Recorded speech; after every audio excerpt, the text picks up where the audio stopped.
Four, three. Hello and welcome to Concordia on Air. My name is Ingrid. And my name is Magnar. On today's show,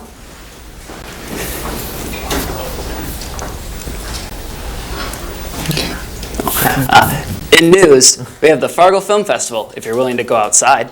In sports, heartbreak on ice. And on A&E, Animal Crossing! all that and more on Concordia on Air.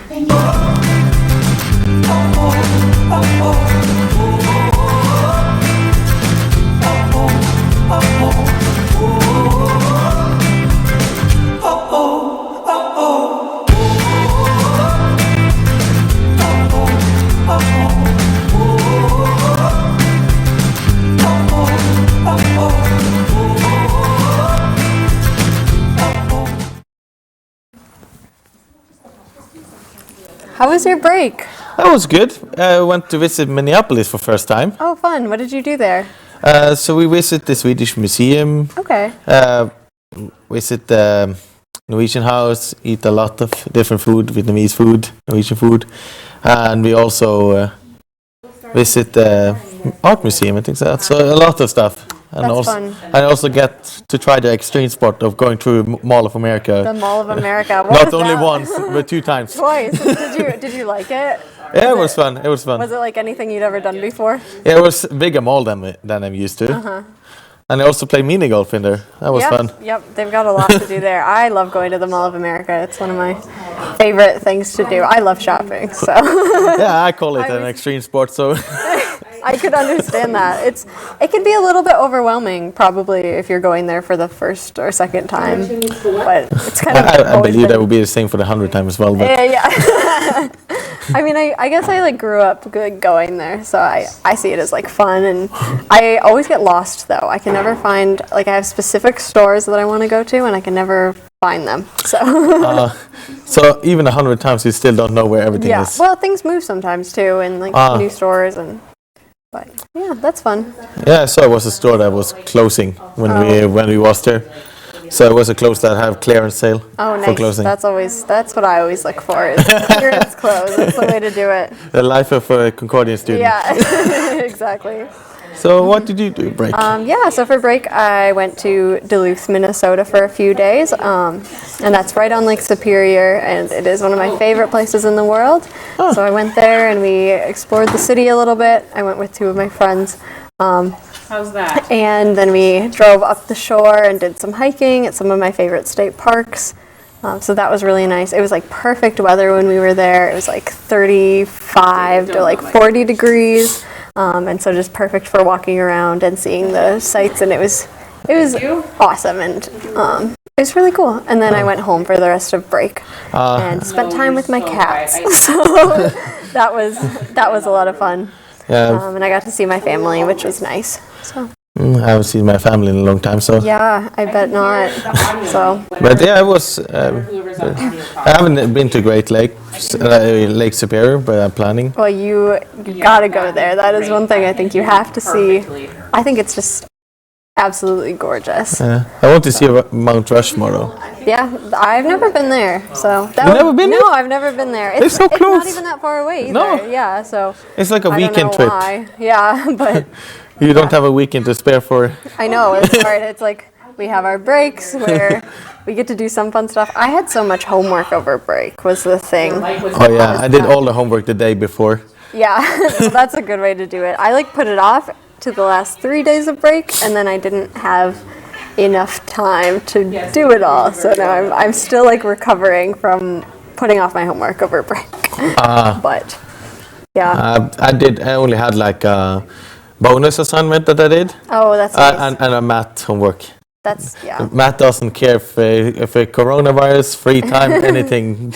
Yeah. That math homework is still coming. Math. Oh, that's true. I know. It'll be interesting to see what the future of Concordia is. Yes. All right. Yeah. Now on to news. Hi, I'm Elise. And I'm Keith. It's the most wonderful time of the year. That's right, it's tax season. Next to scheduling your own doctor appointments, tax preparation is one of the most daunting tasks to being an adult. However, fear not. If you feel like you need help with your tax preparation but do not have the funds, Concordia has the answer. Until March 12th, a free tax preparation session will be held from 6 p.m. to 9 p.m. The program, called VITA, is sponsored by the IRS. IRS-certified student volunteers will be in room 118 of the Grant Center. Their mission is to assist and provide free preparation for tax returns for low to medium incomes. This means less than $56,000 a year, and as well as elderly taxpayers. No appointment is needed. All one needs to do is show up with their W-2 forms, photo ID, and social security card. A blank check or account and routing number is also needed for direct deposit. For any married couples, both parties must be present. Last night, Concordia's cultural events presented an amazing performance by the Lafayette String Quartet, an all-female group of string players who tour North America and Europe, as well as teaching at the University of Victoria in Canada. The quartet is composed of 2 violinists, 1 cellist, and 1 violist who have performed together since 1986. They have since recorded 4 albums and are widely known for their masterful performances, playing pieces both contemporary and classical. If you missed their performance and would like to hear more from the Lafayette String Quartet, their music can be found on multiple streaming platforms, including Spotify and Pandora. One of the most iconic events of the Fargo-Moorhead area is coming up. Starting March 17th to March 21st, the 20th annual Fargo Film Festival will be held.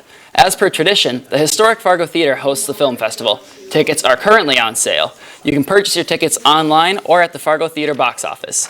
Online purchases have a $1.25 service charge added to every ticket, and a variety of films will be screened starting at 1:30 p.m. every day of the festival. Along with films ranging from comedies to dramas, fictions and nonfiction alike, other events will be held. These include special guest appearances from names such as Ryan Hollings from the Criterion Collection, Mark Patton, the lead from Nightmare on Elm Street, Freddy's Revenge, and animators Dan Lund and Amos Susigan. More information, the schedule, and an FAQ can be found at www.fargofilmfestival.org. Country music fan or not, chances are you've heard of the band Alabama. Formed in 1969, the country rock band experienced huge success for decades, charting 43 #1 singles and earning 21 platinum, gold, and multi-platinum albums. This legendary band has recently announced that they will be stopping at Bluestem Amphitheater on June 6th as part of their 50th anniversary tour. Tickets went on sale last Friday, but both reserved seating and general admission tickets are still available. To get your tickets to see Alabama this summer, visit jadepresents.com. As the world is gripped by fear of the global pandemic known as coronavirus, the best is to hope that humanity can experience some luck. However, it seems even countries cannot compete with COVID-19. In the United States, the popular convention South by Southwest was canceled along with many universities. Overseas, governments are taking precautions. This means the cancellation of one of the most popular events, Dublin's St. Patrick's Day Parade.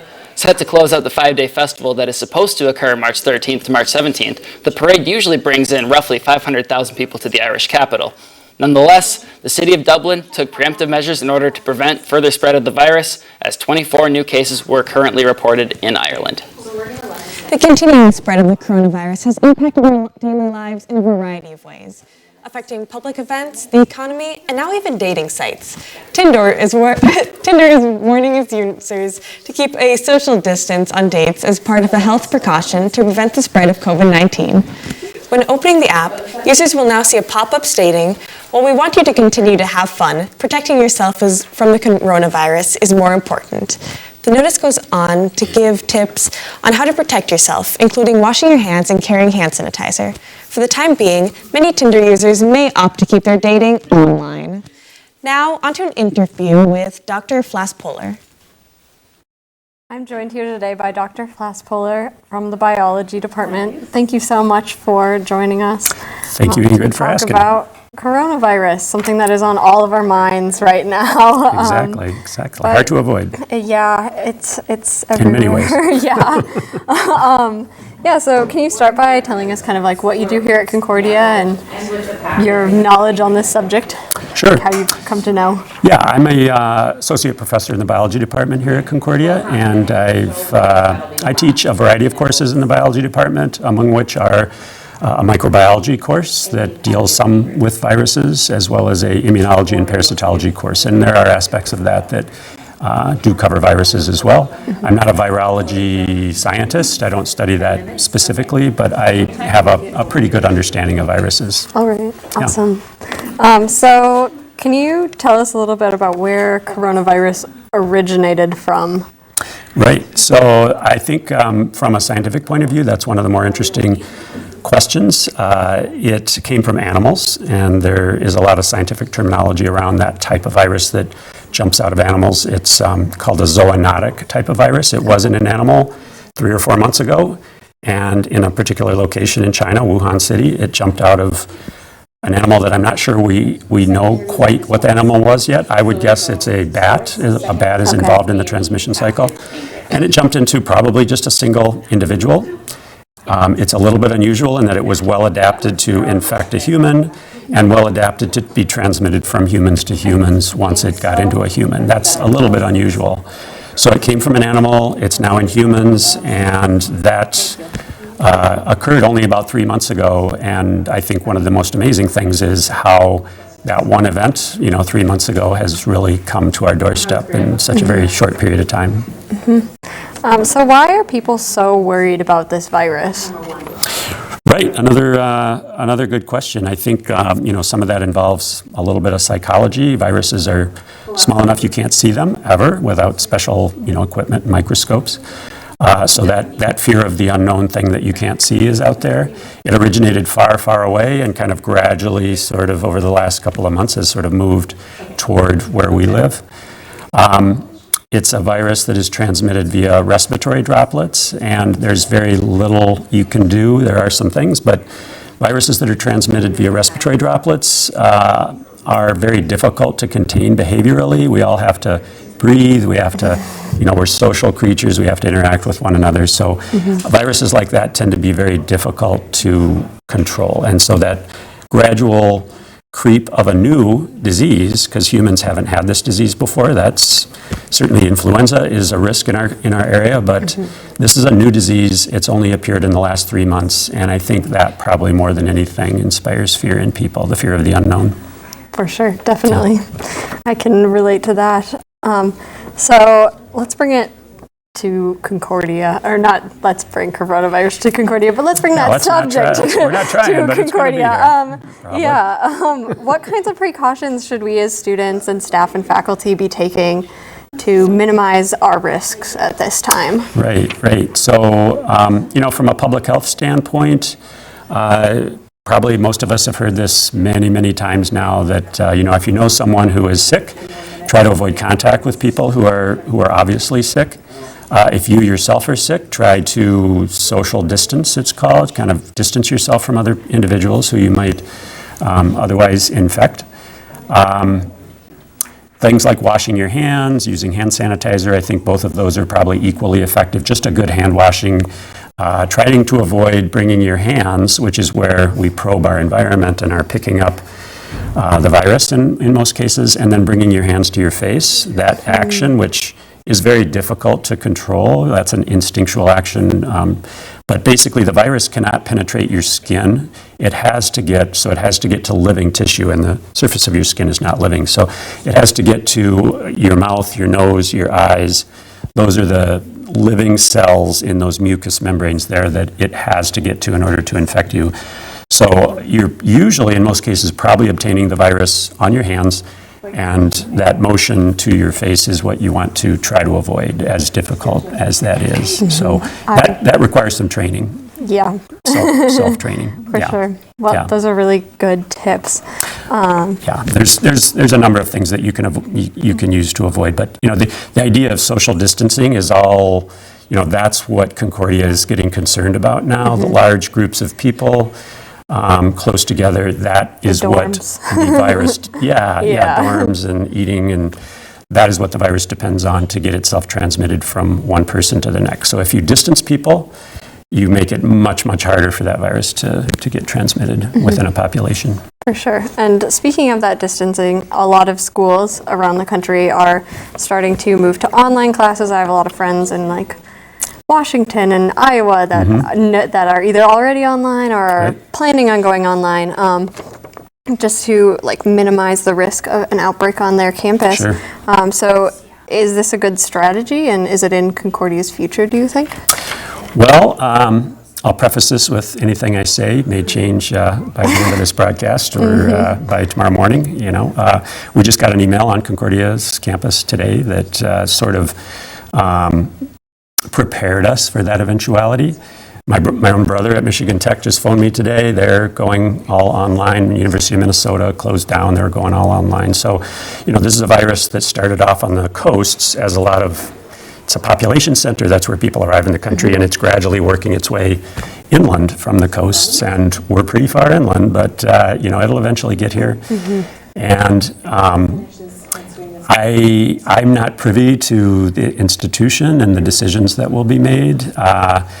But it certainly is in the realm of possibility that Concordia will choose to really do probably the smart public health move at just avoiding large groups of people regularly infecting each other in this case, which is the big worry with this virus. That makes sense. Well, thank you so much for joining us today, and you Sure. gave us a lot of really good information that I think is going to be super helpful for our students and everybody to know. So, And I just want to put one last plug Okay. in for our public health system. There's a lot of former Cobbers who went into public health. If you're looking for good information, that's where to look. Our CDC, the WHO, the Minnesota Department of Public Health, those are going to be much better resources than social media. And I want to say that again. Absolutely. Be very skeptical of social media in this environment that we're in right now. awesome. Thank you so much. You bet. Now, over to sports. I don't know about you, but I have sports fever. I'm Grant. And I'm Dom. And the men's hockey team came oh so close to claiming the MIAC championship crown after topping St. John's in the semifinals. But unfortunately, Concordia came up a goal short against St. Thomas in the championship game. Cobber senior Aaron Hurt came up clutch for Concordia with a game-tying goal with just 15 minutes to go in the game. But that happiness was short-lived as the Tommies were able to score the game-winning goal with just 4 minutes to go in regulation. The Cobbers finished the season with a 14-11-2 record, and the second place finish is the team's highest since 2001. Like so many students, Concordia's baseball team traveled to Florida for spring break. They were coming home with a 7-5 record and capped off their trip with a sweep over Pittsburgh-Greensburg. The Cobbers' starting pitchers Austin Viersteek and Ty Severson proved they were one of the top pitching duos in the MIAC, with a pair of impressive performances. Along with pitching a one-hit complete game shutout, Viersteek hit his second home run of the season, driving in the only 2 runs of the game. Severson continued to dominate on the mound in Game 2, allowing one run on 4 hits and a complete game of his own. The Cobbers' offense came alive early in Game number 1, but it took until the 6th inning to break the 1-1 tie in Game 2. The deciding hit came off of the bat of Brett Erickson, who hit a 2 RBI, 2-out triple to give Concordia a comfortable 4-1 lead heading into the final inning. The Cobbers won't play again until March 28th in St. Paul when they take on Hamlin. Concordia's tennis teams also traveled to the Sunshine State over the spring break for a series of matches against teams from all over the country. Both the men and the women capped off the week with victories over Adrian College. The men won by a score of 6-3, and the women nearly secured a clean sweep with an 8-1 victory. The men's duos of David Youngs and Grant Storm won their doubles match and a tiebreaker, and Eric Porter and Jared Sowie won their match 8-2. In the singles matches, Eric Porter, Jared Sowie, David Youngs, and Cole Gillespie walked away with victories. For the women, they were dominant in their final day in Florida, with their only loss coming in a duos match that came down to an 8-7 tiebreaker. The victory also marks the women's 3rd straight victory. Unfortunately, the success in Florida did not generate the momentum the Cobbers would have hoped for, as both teams lost all 9 games against MIAC powerhouse Gustavus last weekend. The teams will look to bounce back against St. Mary's next weekend. 3 cobbers have qualified for the Division III Indoor Track and Field Championship in Winston-Salem, North Carolina. Matt Bai, Jesse Middendorf, and Josie Herman have all been invited to represent Concordia this Saturday in the Indoor Track and Field Championship meet. Bai will compete in the indoor heptathlon, with Middendorf and Herman will both compete in the 800 meters. Bai will be the 17th seed and finished 11th in last year's meet in Boston. The meet will be held on March 13th and 14th. Bai will begin his events at 10 a.m. on the 13th, while Middendorf and Herman will be set to go in the 800 at around 3:30. Now, back to Magnar. Hello, I'm here with Simi Lee, who is going to have a presentation about the Vietnamese country and culture. So, Simi, can you tell me a little about the Vietnamese culture? So Vietnamese culture have been there for about more than 1,000 years, and we still try to preserve and develop those culture based on the traditional, and then try to have some breakthrough in the modern world. So where is Vietnam located on the map? Yes, in the Southeast Asia. So we are like right below China and next to Laos and Cambodia, and one we face the ocean. So you have a lot of fish and that in the food? Oh yes, so our coastline is more than 3,000 kilometers. That's a long coastline. So the whole country has a coastline? Yes, the whole country is like an S, and then this side of the S is like the ocean. And the other face the countries? Yes. So can you tell me a little about the history of Vietnam, like early, maybe? Oh yes. So we start in a small area next to China, and then after 1,000 years of China rule us, we finally have the independence, and then we fight not only China but 3 times Mongolians, and then after that we kind of like join the whole country from south to north, and then we kind of defeat a lot of other countries in the world too. We just won the independence in 1945. So that means you're a really young country? Yes, we are very young. So I heard that it's more like European style in homes and things like that in Vietnam than the rest of Asia. Oh, what do you mean by that? I mean like the interior, like sofas and tables, things like that? So yes, in the north we kind of have some affection from traditional culture from China, but nowadays it's more Scandinavian, and then especially after the French have to rule on us for more than 100 years, we have a lot of influence from the French. So yeah, the French also changed your alphabet, if I'm not... Not exactly. Our letter is based on Latin, but other meanings and other like things in the alphabet is based on the old kind of character and alphabet from the old Vietnamese country. Can you tell me 3 fun facts about Vietnam? Oh yes. So the first one is my hometown is the capital of Vietnam. Have aged more than 1,000 years. We defeat Mongolian 3 times in history, and the last one is our medical is very good. So okay. Yeah. So last questions. When is the presentation? I heard it got moved, but... Oh yes, so because of the immigration stimuli, we moved the presentation to the last Wednesday of March. Yes. Thank you so much for coming here, and everyone should come and watch Simi have the presentation about the Vietnamese culture. Thanks so much. And now over to A&E. Hi, welcome to A&E. I'm Gabe. And I'm KJ. It's that time of the year again where spring is in the air. Although myself and everyone else with allergies may not be excited for the changing season, one thing we can all get excited about is the 24th annual Fargo-Moorhead St. Patrick's Day Parade. The parade will be taking place on Saturday, March 14th at 11 a.m. in downtown Fargo, and will include live music from bands and bagpipes, Irish dancers, and much more. So come get your green on and let your inner Irishman loose this Saturday. So, KJ, Do you have any plans about going to this or seeing what it's all about on Saturday? I wasn't planning to because I hadn't heard about it before, but maybe I will now. I wish I could go. Sadly, I'm going to be out of town, but it sounds like a lot of fun. And it seems like, from what I've heard about it, this is kind of a big event around this time of the year. So, of course, I'm not sure if coronavirus is going to affect this in any way. I would hope not, but it does seem like something that'd be fun to go to. If you do go, what's something that would be something that you're looking forward to seeing? I don't really know. Maybe like some good floats or something, some fun music, that kind of stuff. What about you? I think the floats would be cool to see too. I hadn't really thought about that. I always kind of forget about that part of parades, honestly. But I think that if I were to go to it, I would really love to hear the bagpipes play. I think bagpipes they get a bad rap, and they deserve more than that. I think they're pretty cool instruments.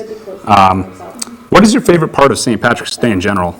I don't know. I used to celebrate my grandpa's birthday on St. Patrick's Day because he was a St. Patrick's Day baby. Okay. But now I just think it's fun because everybody wears green, and I really love the color green. That's true. It is pretty fun. Let's hear a little bit about Animal Crossing. Gaming fans all over the world are excitedly waiting for March 20th. Next Friday, Nintendo will be releasing its newest installment of Animal Crossing for the Nintendo Switch called Animal Crossing New Horizons. In New Horizons, players will play as a customizable character who will explore and develop a community on a deserted island. Fans are so excited that they have even made their own programs to help people plan how they're going to lay out their islands. Animal Crossing games are known for being more relaxing and stress-relieving life simulation games within a very adorable design. If you are interested in New Horizons but want to know more about the gameplay, Nintendo released a video that goes through all the elements of gameplay. So, Gabe, Yes. since we're starting on a deserted island, what would be the first building you would put on your deserted island other than your own house? Other than my house, well, first I'd probably say a barn. That sounds pretty necessary. I've never played Animal Crossing before, so I'm not sure what's all the most important things to have. But a barn mixed with some sort of military base in case of invasion from other Animal Crossers. Okay, Gabe. Does this work at all in that game? Is that a thing? Not really. It's peaceful. It's a peaceful island. Like, I would put a museum on my island so I can keep, like, all the things I collect in the museum.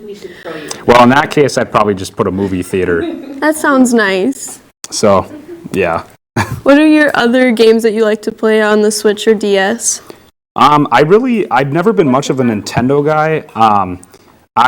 The only game I've ever played on the Switch was Super Smash Bros, I believe, and I'm terrible at it. I'm really bad. But it's fun to play. One of the only other games on the DS that I've ever played is probably Mario Kart, which I'm better at. Oh, I love Mario Kart. Well, let's move on to the host.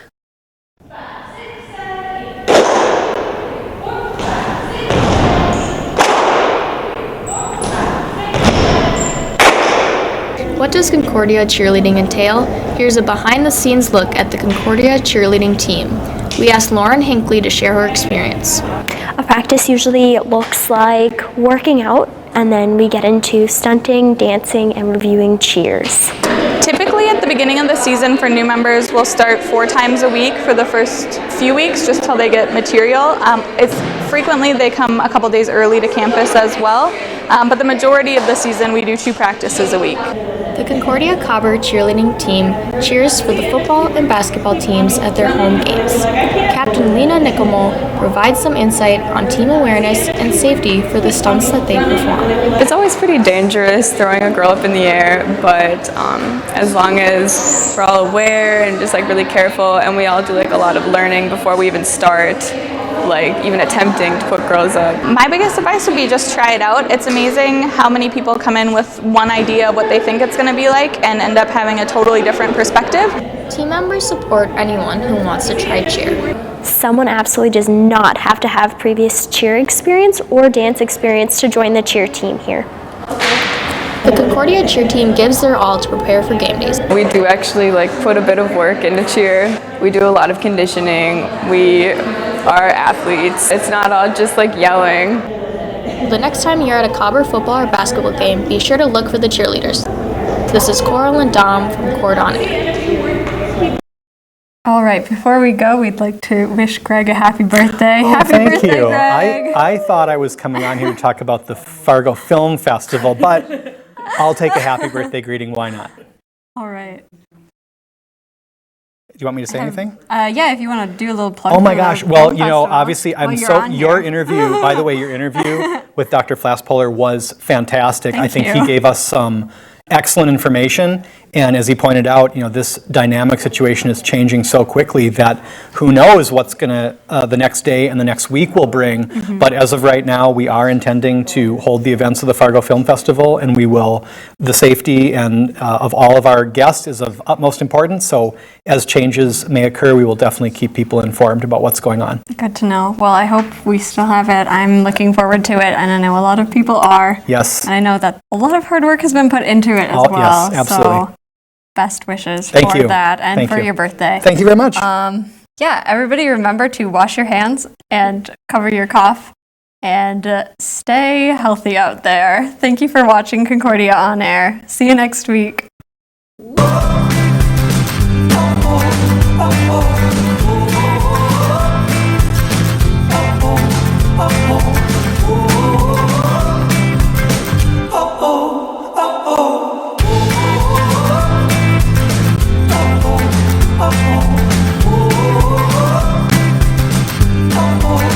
Oh